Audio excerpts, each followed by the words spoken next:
오늘 우리에게 주시는 하나님 말씀 함께 봅니다. 오늘 우리에게 주시는 하나님 말씀은 레위기 5장 17절부터 19절입니다. 그러면 다 함께 읽습니다.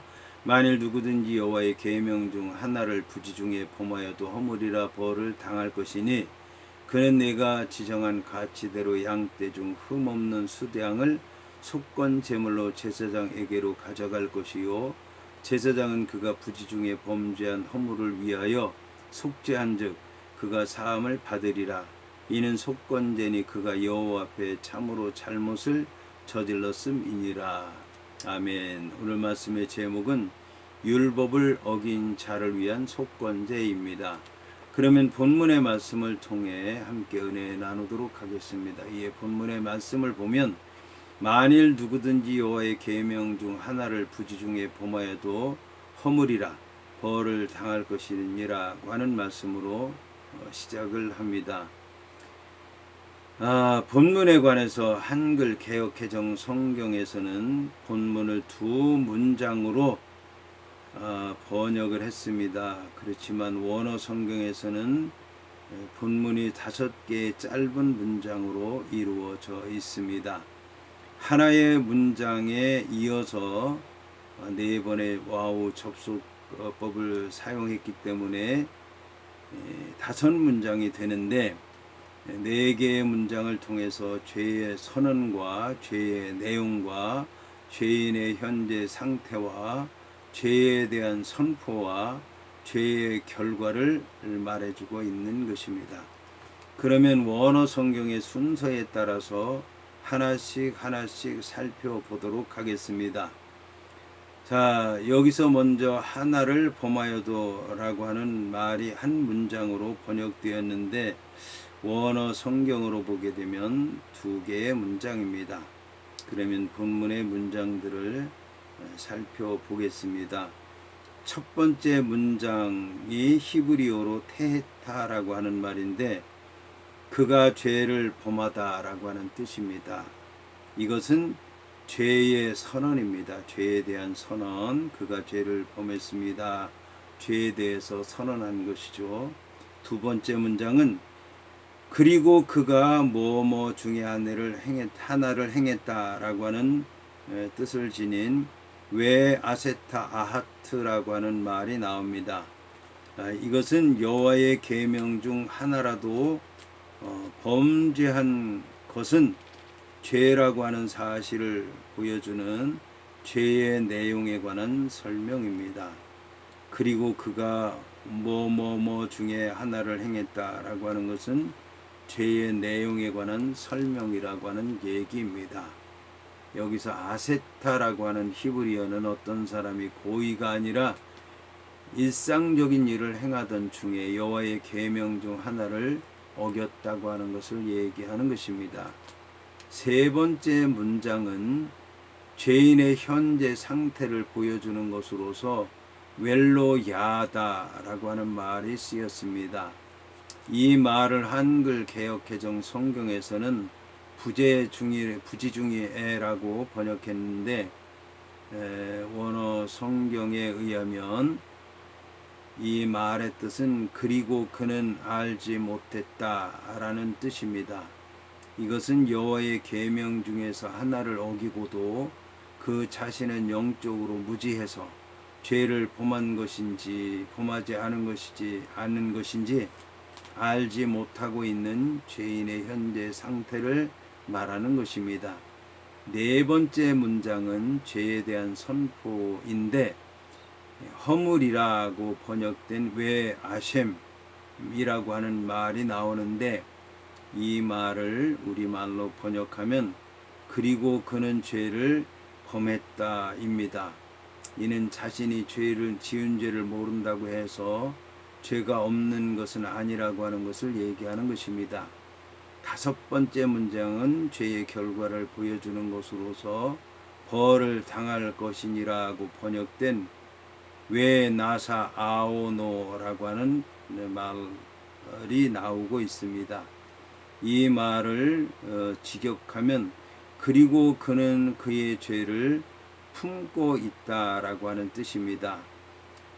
이것을 1절에서는 그 허물이 그에게로 돌아갈 것이니라고 번역했는데 죄의 결과가 계속해서 그 자신에게 유지되고 있다고 하는 것을 얘기하는 것입니다. 본문에 하나를 부지 중에 범하여도 허물이라 벌을 당할 것이니라고 하는 말과 관련해서 죄를 짓고도 하나님의 말씀에 자신을 비추지 아니하면 자기가 죄를 지은 것도 깨닫지 못하게 된다는 말입니다. 따라서 우리는 늘 자신의 삶을 말씀에 비추어 보며 부지 중에 지은 죄라도 회개하는 정결한 삶을 살아야 할 것입니다. 한편 본문에 계명이라고 하는 말이 나오는데 계명이라고 하는 말에 해당하는 미츠오트라고 하는 말은 여러 가지 규례, 제도, 명령을 통해서 전해진 지시사항처럼 여호와의 명령하신 말씀으로 기록되어서 성문화된 모든 계명이나 율법을 가리킵니다. 본문의 부지 중에 해당하는 로야다라고 하는 말은 알지 못하더라, 깨닫지 못하더라는 뜻입니다. 이것은 죄인 줄 깨닫지 못하고 무지로부터 지은 죄를 얘기하는 것입니다. 이어서 본문은 그는 내가 지정한 가치대로 양떼 중 흠없는 숫양을 속건 제물로 제사장에게로 가져갈 것이요 제사장은 그가 부지 중에 범죄한 허물을 위하여 속죄한 즉 그가 사함을 받으리라고 말씀하고 있습니다. 본문에 그가 범죄한 허물은 실수로 범한 죄를 얘기하는 것으로서 부주의하거나 실수로 말미암아 죄를 지은 것을 얘기하는 것입니다. 본문에 속죄한 즉 그가 사함을 얻으리라고 하는 말에서 속죄하리라고 하는 말에 해당하는 키페르라고 하는 말의 원형, 동사 원형은 카파르라고 하는 말인데 덮다, 무효로 한다라고 하는 뜻으로서 곧 속죄란 희생제사의 제물로서 하나님의 진노를 덮어서 하나님의 진노를 무효화시키는 행위라고 하는 것을 알 수가 있습니다. 이와 함께 사함을 얻으리라고 하는 말에 해당하는 니셀라흐라고 하는 말은 용서하다라고 하는 뜻을 지닌 살라흐에서 파생된 말로서 곧 희생제사의 제물로서 죄를 지은 사람의 죄가 분명하게 용서함 받는다라고 하는 것을 말하는 것입니다. 오늘 말씀에서 부지중해라고 하는 말을 직역하면 그리고 그는 알지 못하였다고 하는 뜻으로서 알지 못하고 죄를 지었다고 하는 뜻이 강합니다. 이처럼 히브리어의 원문의 분위기는 죄 지은 자를 가리키는 대명사를 써서 명확하게 죄를 지었다고 하는 것을 지적해서 그 사람이 반드시 죄에 대한 어떤 조치가 뒤따라야 한다라고 하는 것을 말씀하고 있습니다. 한편 내가 지정한 가치대로라고 하는 말은 여호와의 계명을 어긴 행위는 결과적으로 여호와의 주권과 권리를 침해한 사실로 간주돼서 여호와께 속건 제물을 바쳐야 했다고 하는 것을 얘기하는 것입니다. 이때 바치는 속건 제물은 배상의 성격을 뗀 것이기 때문에 죄를 범한 사람은 제사장의 판단에 따라서 적어도 2 서너 세겔 이상의 가치가 있는 흠없는 숫양을 제물로 드려야 했습니다. 한편 속건제의 경우에 이제 흠없는 숫양을 반드시 드려야 했는데 흠없는 숫양만 드리는 것이 아니라 흠없는 숫양의 가치를 정해서 그 가치의 5분의 1에 해당하는 그런 돈 3개를 하나님 앞 벌금으로 드리도록 한 것을 볼 수가 있습니다. 그런데 속건제의 경우 반드시 드려야만 하는 흠없는 수양 외에 5분의 1의 벌금이 더해졌는데 여호와의 계명을 어긴 경우에는 5분의 1의 벌금이 더해지지 않았다라는 것입니다. 이 경우에는 이 범죄한 사람이 부지중에 계명을 어긴 것에 따라서 제사장이 그 가치를 상징적으로 지정했다든지 양심에 정한 바에 따라서 5분의 1의 벌금을 바치지 않았나라고 생각할 수가 있습니다. 이어서 본문은 이는 속건제니 그가 여호와 앞에 참으로 잘못 저질렀음이니라고 하는 범죄 사실에 대해서 강조를 하고 있습니다. 따라서 이는 속죄제니 그는 여호와 앞에 확실히 부주의한 죄를 지었다라는 뜻이라고 할 수가 있습니다. 이것은 성물에 대해서 부지중에 범한 죄라고 할지라도 바로 여호와께 범한 죄라고 하는 사실을 말하는 것입니다. 이러한 본문의 표현 여호와 앞에 참으로 잘못을 저질렀음이라고 하는 표현은 성물에게 범죄함이라고 하는 표현을 할 때 생길 수 있는 어떠한 오해의 가능성도 배제합니다. 이 말씀은 성물에 대한 실수를 했으면 성물에 대해서 죄를 저질렀다고 얘기를 해야 텐데 성물에 대해서 죄를 졌다고 얘기하지 않고 여호와 앞에 참으로 잘못을 저질렀다라고 얘기하고 있다는 그런 말씀입니다.